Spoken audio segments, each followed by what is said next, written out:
Lindy, it's a busy week. You've alluded to it in several interviews now, but what's the plan to really keep everyone as fresh as possible with 2 more games before the winter break?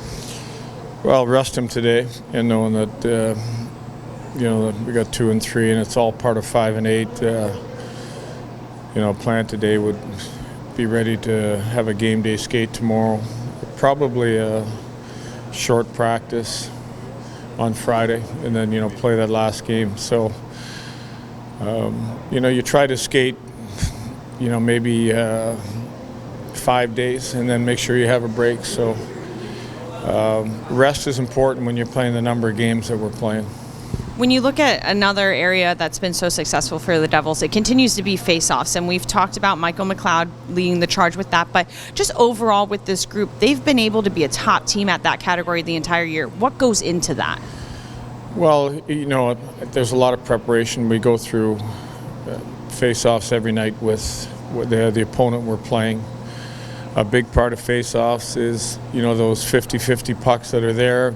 If we get there for the first touch, it's a one face-off. So all that is connected. I think really the work that Chris Taylor's been doing with our centermen and, Michael and Nico and Halsey, whether you win it, whether you lose it, there's a big responsibility once you've lost it too of, sorting out the other teams, what their best plays are. And on a nightly basis, you go through that to make sure that you don't get face-off goals scored against you. Kind of going off of that, with the advancements of technology, there's heart monitors now, and none of this stuff was around like 20 years ago. How's that helped coaches with kind of like measuring, energy levels and things like that, so when to give the guys a little rest? Well, it's something we're in constant communication with our fitness crew, that, how hard the practice should be. You measure the strength of all the players weekly or bi-weekly, so you get an indication where the energy level is with your team. And when that starts to drop, that you have to back off. That, based on levels from last year, we've been able to keep our team in a pretty good place. It's down, but, obviously you'd like to practice. I thought some of our execution, our puck play, which, usually comes from practicing, was off last night. But then you risk the fact that you're going to have everybody, use a certain amount of energy that maybe could be saved for these next couple games. Is that kind of the balance then? There's a balance. There's a balance that some days it's hard to go with the balance. You just like to, and there's days where we've just said, no, we're going on the ice. And you try to put it in a situation where let's get something out of it, but not make it too hard. Lindy, is there any sort of timeline update on any of the injured guys? Anything new on that? There's no timeline on Nosek. There's no timeline on Dougie right now. Those are the ones I think you're asking about. So no.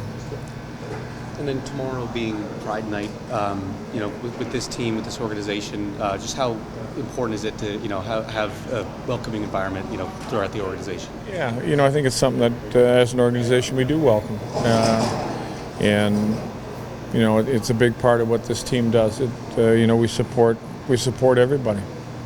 Are you surprised by how well Michael McLeod's playing right now?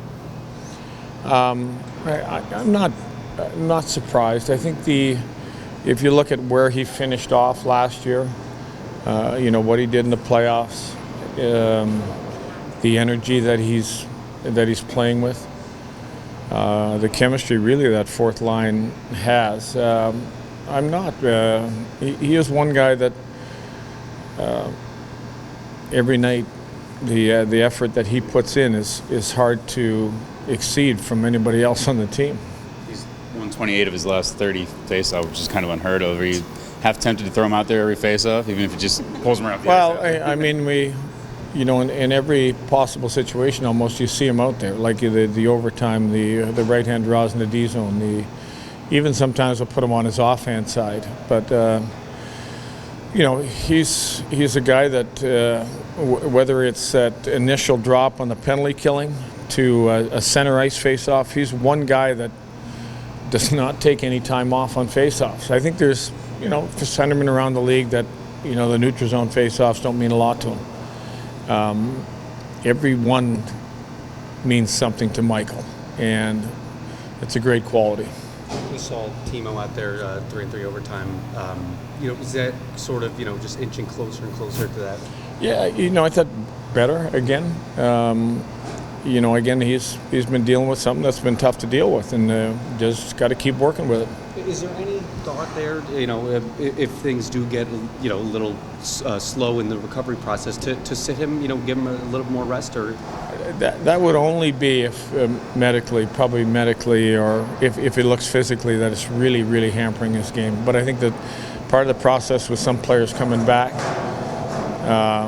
is it takes time. It takes time to get your game to where it was before.